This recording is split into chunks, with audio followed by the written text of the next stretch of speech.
It's my great honor to introduce our next speaker, who is Dr. Sean Carroll.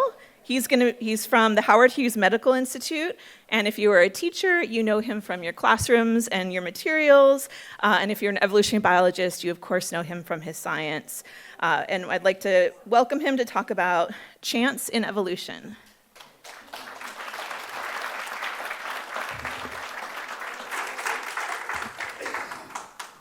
Thanks, Larissa. Great to be here among all of you. I think it was said at lunchtime, I think some of us scientists feel like we really needed this. So thanks for being here. Okay, so I want to talk about the awesome power of chance. Philosophers and theologians have been pondering the role of chance in human affairs for millennia, not always agreeing. And modern philosophers still do.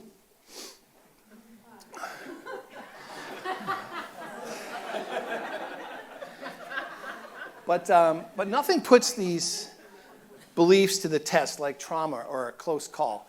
In 2001, 27-year-old Seth MacFarlane was the creator and executive producer of a not yet hit show called Family Guy. But because he had broken into showbiz at such a young age, he was invited to speak at his alma mater in Rhode Island, and he tells the rest of the story to Piers Morgan. A combination of two things. I was giving a lecture at my college the night before and went out with some of the faculty afterwards and had a few pints.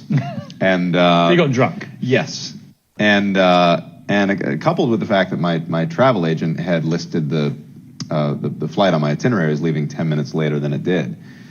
And I was generally late for flights. I had missed a lot of flights prior to that, so it wasn't like it was anything crazily out of the ordinary. But I got to the counter and I said, yeah, I'm booked on flight 11. And the one behind the counter said, I'm sorry, you're too late. They just closed the gate. And I said, all right, well, I'll take the 11 o'clock. Went into the lounge, fell asleep, woke up about 45 minutes later to a commotion, and the first plane had hit, and sat there and watched the second plane hit, and they announced what flight it was, and I turned to the guy next to me and said, my God, that was the flight I was supposed to be on. I was late. I missed it. So, dumb luck, accident, chance, call it what you will, but MacFarlane's late arrival to the airport was certainly purely an accident, albeit an accident with enormous personal consequences of avoiding mass murder. But what a difference, just 30 minutes can make. And it's sobering to think what a thin line there can be between life and death. And the scientific investigation of that thin line and of the role of chance in the story of life is fairly recent. It was pioneering molecular biologist Jacques Monod who first drew attention of the public, say a reading audience, to the significance of discoveries in biology for understanding the role of chance in the biosphere. But over the past 50 years, since Monod's book, as scientists have learned much more about the history and the workings of the planet, we've been startled to discover how the course of life has been buffeted by a variety of cosmological and geological accidents, without which we would not be here. And as we probed human biology and the factors that impact our individual lives, we've caught chance red-handed, sort of ruling over that thin line between life and death. So I thought it was a good time to update our growing understanding with a recent book.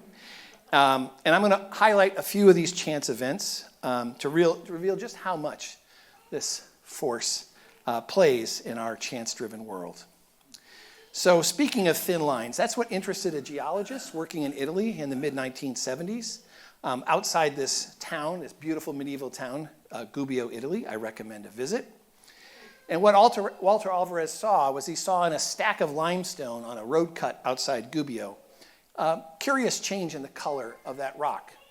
With the limestone at the bottom, I do that a lot to audience members, so I just want to, you're going to feel that way really soon. In the lower level, the sort of white-colored limestone in this picture, he saw the switch in color to red or pink above, and this sort of gray-green layer in between where the coin is on the right here. And he was really puzzled by this, but it was his decryption of that 1 centimeter line where that coin is that would begin to tell the story of the most important day on the Earth in the past 100 million years. And his understanding would really underscore just what a great difference, for example, 30 minutes could make. So that limestone, Alvarez knew that that limestone contained the fossil remains of some small creatures called forams, shown here in the electron microscope. And when he looked at the forams that were present in that lower white layer, he saw large, diverse forams here as in the lower picture. But when he looked up in that pink or red layer, he only saw small forams and just a few species. And when he looked at that clay layer, he found no fossils whatsoever. So he said something dramatic must have happened in the ocean for these forams to go extinct, be replaced with these small forams, and then what the heck was going on in the middle? Well, that boundary in that limestone rock was also known from terrestrial deposits. That was an ocean deposit in Italy that had been pushed up. But that boundary is also known. This is a picture from the American West, and it's been well known to geologists for almost 2 centuries, that below that line is the age of reptiles, where dinosaurs ruled the earth, and that's where you can find dinosaur bones if you're lucky. But and it's the last, really, third of the era of the dinosaurs, which ruled for about 150 million years. Whereas above that line, you find no dinosaurs, and you enter the age of mammals. So this line demarcates something from 66 million years ago. And you probably mostly all know that when that clay was investigated, and when that thin line's been investigated, it was found to be enriched with the element iridium. And that suggested that something special had happened during this time. So when Alvarez wondered what on earth could have caused the extinction of tiny single-celled creatures like forams, as well as larger creatures like dinosaurs, his attention turned not to the Earth, but really to space. And the inference, later proven, that an asteroid about 6 miles wide, traveling about 50,000 miles per hour, had slammed into the Earth in the Yucatan Peninsula. And that collision caused enormous amounts of debris to be blasted out of a crater that was about 120 miles wide. So a thick curtain of ejecta that contained all sorts of vaporized rocks, chemicals, carbon dioxide, water, sulfur, etc., and an impact plume. But also all that melted rock was shot even beyond the atmosphere and rained down across the globe as trillions of red-hot meteors. It was truly hell on Earth, because that shower of red-hot meteors, that baked the atmosphere to about 400 to 600 degrees Fahrenheit, right? The same as a baking oven, and triggered global wildfires. And the impact plume blocked out the sun, as well as soot from the wildfires. Global temperatures dropped at least 20 degrees Fahrenheit, probably more. Food chains, of course, collapsed. And this blackout is estimated to last maybe 10 to 30 years. But during that time, and subsequent to it, 3/4 of all plant and animal species, including the great dinosaurs, go extinct.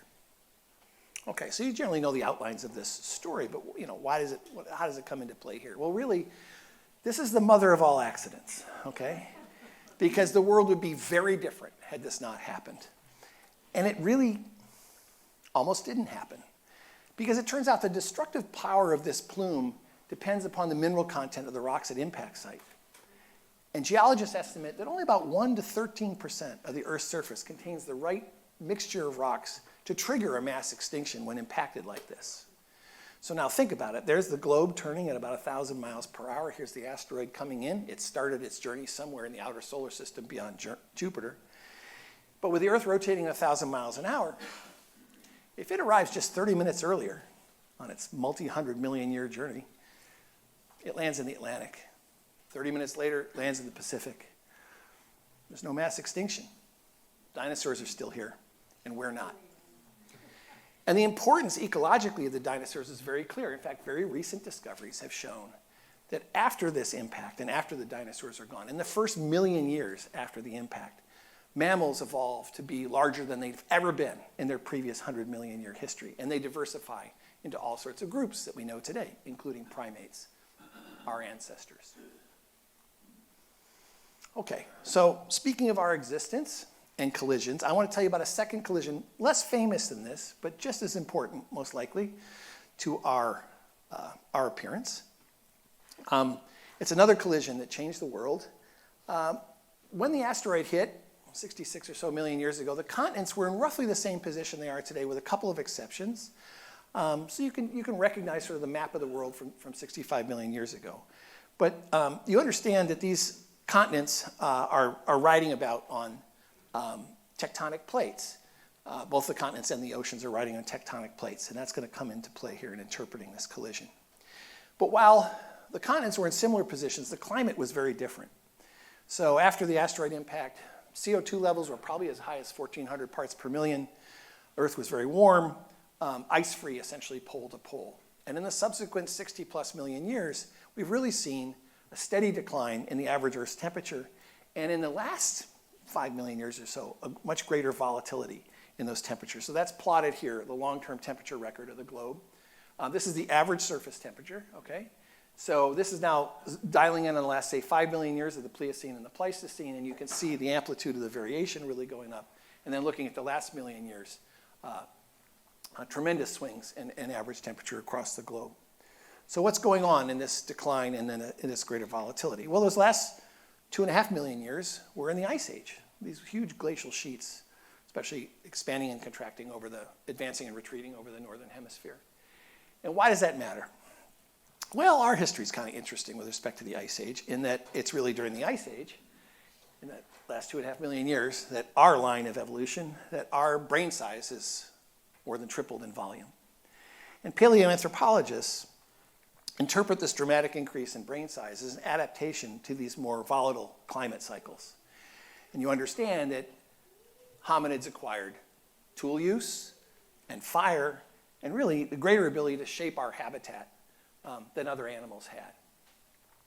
So how did this Ice Age come about? What were the factors going in? What created these conditions where it seems like this bipedal primate somewhere in Eastern Africa thrived and gave rise to, well, this audience, probably the most highly evolved audience on Earth. Okay, so how and why did the Earth become so much colder? Well, it's all about tectonics, about the movement of these plates, about a dozen plates that are riding along atop magma and molten rock. And in particular, I guess I do have a pointer, is that right? I'm not going to point because I can't point to 3 screens at once. I think you all know where South America and Antarctica are. But I'm going to point out the movement. Two big things happened sort of in the last 60 million years, which is the separation of Antarctica from South America and the collision of the Indian subcontinent, which was on its own plate, with the Asian continent.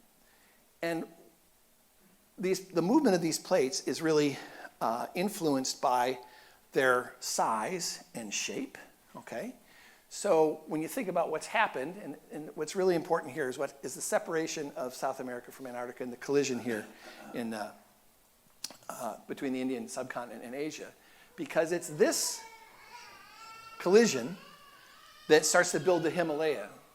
And that building of the Himalaya exposes vast amounts of rock, and that weathering of that rock is pulling CO2 out of the atmosphere over a long period of time.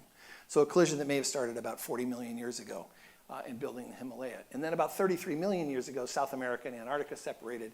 That made Antarctica much more isolated. The currents changed around Antarctica, and the continent iced over. Okay, so how did all that happen? Well, it has to do with the size and shape and the speed of these plates. And what determines the size and speed of these plates? Well, as far as we can tell, essentially chance. About 140 million years ago, a giant continent, Gondwanaland, broke up. And it broke up, it seems, pretty much the way a dinner plate breaks when you drop it on the kitchen floor. Broke into a lot of pieces of sort of random size and thickness. And it turns out the Indian subcontinent was the smallest and thinnest piece. And it's moved much more quickly than any of the other continents in the last 60 million years, such that it could move from essentially a latitude even below that of Madagascar all the way into slamming into Asia and building the Himalaya. So it's made this movement because it's moved about 6 inches a year faster than the other tectonic plates. But it turns out 6 inches a year really adds up, okay? And had it been moving at the speed of the other plates, this collision wouldn't have happened. CO2 levels would be quite high. We wouldn't be in an ice age. We wouldn't be having this conference. Wouldn't that be sad? Okay. So I'm going to talk about one more collision, but these conditions I want to have in mind. But this one I want to make, this is the big story of the Earth. But I'm going to make this a little bit more personal. I'm going to talk about one more collision. So in this clip, the collision at the upper right, it also triggers a shower of chemicals, but this time life doesn't end or anything tragic like that. It begins, because this is the moment of fertilization. Okay? Now this is when this trembling and this shower are part of the sequence of dramatic physical and chemical changes that take place in the egg that prevent fertilization by other sperm and begin the process of embryonic development. Okay. This is how it all started for all of us. So this is really archival footage. Okay. So it's out of a swarm of 100 million or more contending sperm that one lucky sperm obviously penetrates the egg. And then, of course, that fertilized egg is the union of two genomes, half the genetic material from the sperm, half from the egg. Yeah, we're going to really bio 101 here. Okay. But it is just a biological fact that because of this process, no two human fertilized eggs will ever be identical. And why is that? Well, here's the math, okay? It's because, and I appreciate, yes, it is the accident of all mothers. Because the enormous number of possible chromosome combinations coming from each parent, over 8 million combinations in the sperm, that's just chromosomal combinations, over 8 million in the egg, but then, of course, it's the combination of those that gives you all the possible offspring. So yes, any human pair could generate more than 70 trillion different babies, okay? After I arrived at 10 pounds, 5 ounces, my mom quit at 4, okay? So nobody's gonna reach this. But this, as you know, is an underestimate of the actual pathetic genetic diversity and individuality of the human species. Because in addition to the mixing of chromosomes, there's another really important process going on, and that is mutation. So let's talk about the double helix. This is the structure, of course, is solved by Watson and Crick in 1953. But the real leap in solving this was working out the base pairing rules, the mechanism by which bases on one side of the double helix pair with bases on the other. In this case, I'm showing you, for example, G pairing with C, and A, of course, pairs with T. It turns out there's a sort of a wrinkle to that discovery story that becomes central to my theme this afternoon. And that is that the bases actually occur in two chemical forms called tautomers. And they differ by the position of a hydrogen atom in the larger ring, highlighted here in color here, where it's a ketone group here and a hydroxyl down below. And it turns out this keto form is the more common form. But when Watson was trying to make models of the DNA double helix, the form of G shown in the textbook was the enol form, and he couldn't make things work. But it was somebody in the lab who straightened them out and said, no, that's the rare form. You want to look at the keto tautomer, and history was made. And why this really matters is that different forms bond with different bases. So the GC form, which we're all most familiar with, and anyone who's touched genetics understands this, the keto form bonds with cytosine, but the enol form bonds with thymine. So why does that matter? Well, it matters because this is the potential, and Watson and Crick recognize that this is a potential explanation for mutation. But it's only very recently that biophysical chemists have been able to study this process in DNA and capture the flip between the enol and the keto form and measure it and see how often it's going on. And it turns out the enol form is really fleeting, just stochastic, just blinking on off, only lasting for about 1/1000th of a second before flipping back, okay? And why would that matter? Well, the replication of DNA occurs very rapidly. Now, just picture this in your head. If the copying machinery, moving at about 1,000 bases per second, just happens by chance to be passing by when the enol form is present, then the wrong base can be substituted, creating a mutation. Now, all 4 bases have these tautomers. So it's believed now that about 99% of all point mutations, all misincorporations in DNA, are due to this mechanism. So what's this telling us? Okay, that random mutation has this deep physical chemical basis, and that the event at the root of mutation is an inescapable matter of physics. It's a quantum transition between chemical states, this change of the position of this hydrogen atom in this ring. It's a chance shapeshift at the atomic level. And this really reveals that mutation is a feature, not a bug in DNA, right? It's inevitable, inescapable. It's a property of the very bases that endow DNA with its greater chemical and biological properties. All right? Think it's a built-in feature, essentially, of the DNA, that it's mutable like this. Now, if you think about the process of evolution, and Jonathan's going to say a lot more about that process in the next talk, but I'm just going to simplify it here. And we think about two things going on in the process of adaptation: mutation, creating variation, and selection, sorting those variations. Well, why is mutation so important to think about, and random mutation, this chance event, so important? It's because mutations are what change the properties of characters, whether that's a molecule or a physical trait, whatever it might be. But mutations change the property of characters. What selection does is it changes the frequency of that character in populations, right? So with this being the role of mutation, what this tells us is that chance is the source of all innovation, of all beauty, of all diversity, of all individuality in the living world. We differ because of these mutations. We differ from other species because of these sorts of mutations. The root of mutation is this chance event. Okay, so I hope that we're all a bit awestruck at what an asteroid and sliding tectonic plates and this little flickering polymer of just 4 bases have wrought. But in the last minute or two, I just want to address, our chance-driven existence kind of reveals we don't live in the best of all possible worlds, just our world. And that perspective contradicts at least a fair amount of historical thinking, sort of traditional thinking. And it poses the unsettling, it's an unsettling quandary. And that contradiction, I think, is underscored, for example, from this passage from a book by a late Calvinist theologian named R.C. Sproul, who wrote a book in direct response to Monod's Chance and Necessity, called Not a Chance. Not so subtle. Anyway, and referring to at least his picture of God. It's not necessary for chance to rule in order to supplant God. Indeed, chance requires little authority at all if it's to depose God. All it needs to do the job is to exist. The mere existence of chance is enough to rip God from his cosmic throne. Chance does not need to rule, does not need to be sovereign. If it exists as a mere impotent, humble servant, it leaves God not only out of date, but out of a job. But of course, the more science has learned over the many decades, perhaps many of the roles that might have been attributed, to a supreme being seem to be explainable on cosmological, geological, biological, cellular principles. So in light of the role of chance from sort of the molecular to the planetary scale, how do we live in the face of this knowledge? And I'm going to give the last word to Jacques Monod, who was asked a similar question about 50 years ago by a 13-year-old student from Grenoble named Bruno. And Bruno wrote to Monod in January 1976, and he said, "Sir, I'm a 13-year-old boy who's very interested in research. I know that you're one of the greatest researchers in the world. Our professor of science told us so. Excuse me for bothering you, but I'd like to know what maxim guides your life.